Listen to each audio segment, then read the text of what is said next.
तो स्टूडेंट्स, आपको हम केमिस्ट्री के 100 इम्पॉर्टेंट क्वेश्चंस जो बता रहे हैं, उसमें ये आपका 13th क्वेश्चन है। ये क्वेश्चंस अभी हम डिस्कस कर रहे हैं सॉल्यूशन चैप्टर्स। तो ये क्वेश्चंस कह रहा है ये कि 5% सॉल्यूशन ऑफ केन शुगर, जिसका मोलेकुलर मास 342 होता है, is isotonic with 1% solution of substance x.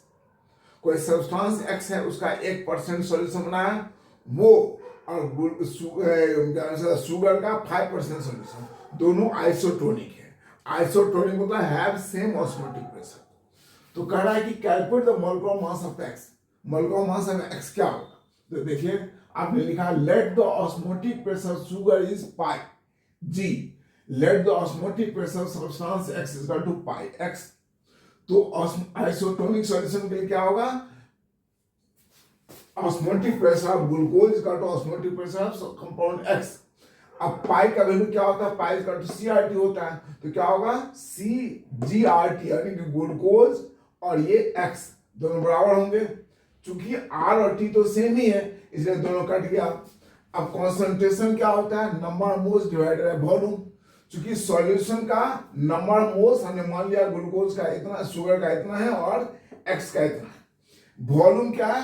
Percentage में दिया हुआ सॉल्यूशन, यानी कि 100 ml में 5 ग्राम, 100 ml में 1 ग्राम, तो हम वॉल्यूम सेम हो गया, इसलिए भी कट गया। तो बचा क्या? Number moles of sugar. Sorry, यहां पर क्या लिखेंगे लोग? शुगर लिखेंगे, जी नहीं लिखेंगे, शुगर यहां पे लिखेंगे शुगर, राइट। तो यहां पर नंबर मोल्स ऑफ शुगर क्या हो जाएगा? Given weight by molecular weight of sugar, और यहां हो गया given weight of X by molecular weight of compound X. तो ये गिवन वेट ऑफ शुगर क्या दिया हुआ? 5% है ना, यानी कि 5 gram divided by molecular weight होता है 342, और इसका हमने हार दिया हुआ 1% की 1 ग्राम, और मोलेकुलर मास मान लिया हमने इसका एक्स का mx। तो अब यहां पर क्रॉस मल्टीप्लिकेशन से mx क्या है? 342/5, यानी कि इतना ग्राम। So molecular mass of the compound X is इतना, यानी कि आइसोटोनिक सॉल्यूशन पर कंपाउंड का मोलेकुलर मास निकालने के लिए हम कहेगा, तो हम ऐसे निकाल लेंगे। दूसरा क्वेश्चन कह रहा है क्या? Phenol dimerise in benzene having van't factor value 0.54। Phenol जो है वो बेंजीन में क्या हो रहा है? डाइमेराइज कर रहा है, और वहां पर उसका वेंट फैक्टर क्या दिया हुआ है? 0.54। तो what is the degree of association? कैसे, कितना, मतलब एसोसिएशन क्या होगा? डाइमेराइज हुआ ना, एसोसिएशन का परसेंटेज क्या है? देखो, फिनॉल है, डाइमेराइज उनकी 2 मॉलिक्यूल मिलकर के 1 हो जाते हैं। जब टाइम 0 था तो ये कितना होगा? 0। टाइम 0 होगा, डाइमेराइजेशन नहीं हुआ, तो अमाउंट क्या होगा? इसका 0 होगा। इसका जितना था उतना ही रहेगा, यानी कि जितना मोल यहाँ लिए हुए हैं सब कुछ है। अब मान लीजिए कि इसके 1 मोल में से अल्फा मोल टूट रहा है, जो डाइमेराइज होने जा रहा है।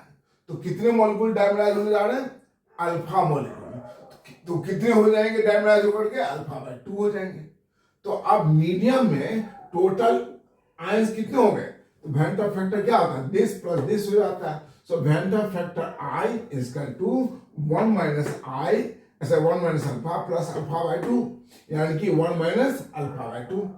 तो अल्फा/2 को आ गया, इधर ले गए और आई इधर ले आया। सो अल्फा/2 इज इक्वल टू 1 माइनस आई। तो 1 माइनस, अब आई का वैल्यू आपको दिया गया है, तो सॉल्व करके इतना आ गया, कौन सी? अल्फा/2। तो अल्फा कितना हो गया? दिस। सो परसेंटेज एसोसिएशन का टू 92%। सही बात। क्या कहा मैंने? यहां पर कंपाउंड डाइमेराइज हो रहा है। डाइमेराइज के 2 मिलके 1 हो रहे हैं, यानी कि इसके अगर 1 मोल था स्टार्टिंग में, स्टार्टिंग क्या था इसका? 1 मोल, तो ये तो 0 था, लेकिन 1 मोल में से अल्फा मॉलिक्यूलर एसोसिएट होने जा रहा है, तो यहां कितना हो जाएगा वो? अल्फा/2, राइट। मैंने आपको 100 रुपये दिए, हमारे पास 500 रुपया था, 500 के 100 रुपीज थे। हमने आपको कहा 100 रुपीज ले जाओ और इसका 200 वाला बना के ले आओ। तो 100 रुपीज वाला 100 पीस दिया आपको, तो 200 वाला कितना आएगा? उसका आधा आएगा, तो वही हो गया, अल्फा/2 हो गया।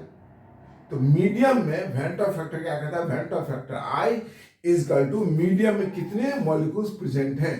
तो ये अनडिसोसिएटेड मॉलिक्यूल हो गया, एसोसिएटेड मॉलिक्यूल, और ये क्या होगा, एसोसिएट के बाद हो गया। So I is equal to this plus this, formula हमारा यही है। तो अल्फा क्या होगा, 1 माइनस आई, आई का वैल्यू आपको दिया हुआ है, ये सॉल्व कर लिया। अल्फा परसेंटेज एसोसिएशन क्या है, 92। ये इंपॉर्टेंट क्वेश्चन, छोटी छोटी क्वेश्चन है, इसका जरूर ध्यान दीजिएगा। Okay, thank you. तो सॉल्यूशन का हम लोग लगभग अब इतना रखते हैं। अब नेक्स्ट हम लोग शुरू करेंगे इलेक्ट्रोकेमिस्ट्री, ठीक है। तो ये सॉल्यूशन से इतना हम लोग ध्यान रखें, बार बार रिपीट करें। थ्योरेटिकल पार्ट, आइडियल सॉल्यूशन क्या होता है, नॉन आइडियल सॉल्यूशन क्या होता है, example of ideal solutions, non ideal solution का एग्जाम्पल याद कीजिए, ठीक है। पॉजिटिव डेविएशन का, निगेटिव डेविएशन का, ये सब थ्योरेटिकल पार्ट भी आपको करना ही पड़ेगा, है ना। ये चूंकि डिक्लेयर क्वेश्चन है, कौन सा, कि दैट इज आइडियल सॉल्यूशन क्या होता है, नॉन आइडियल सॉल्यूशन क्या होता है, राइट। नॉन आइडियल सॉल्यूशन और जो दो पार्ट के होते हैं, पॉजिटिव डेविएशन, नेगेटिव डेविएशन, तो दोनों के बीच का डिफरेंस क्या होता है, ये टेबुलर फॉर्म में लिखेंगे, ठीक है। ये तो हमें करना ही करना है। एग्जाम्पल ऑफ आइडियल सॉल्यूशन क्या होगा, तो आइडियल सॉल्यूशन का एग्जाम्पल क्या होता है, that is mixture of homologous series. जैसे बेंजीन का होमोलोगस नंबर क्या है, टॉलिन, तो बेंजीन और टॉलिन का मिक्सचर क्या होगा, ideal solution. Non ideal solution क्या होगा, जो दोनों को मिलाने पर नया वॉल्यूम बढ़ जाए या घट जाए, दोनों को मिलाने पर बॉन्ड स्ट्रेंथ स्ट्रॉन्ग हो गया या वीक हो गया, उसको बोलेंगे नॉन आइडियल सॉल्यूशन, राइट। नहीं हुआ तो हम कल ऐसा करेंगे कि आइडियल नॉन आइडियल सॉल्यूशन का हम आपको टेबल बना देंगे, ठीक है। Thank you.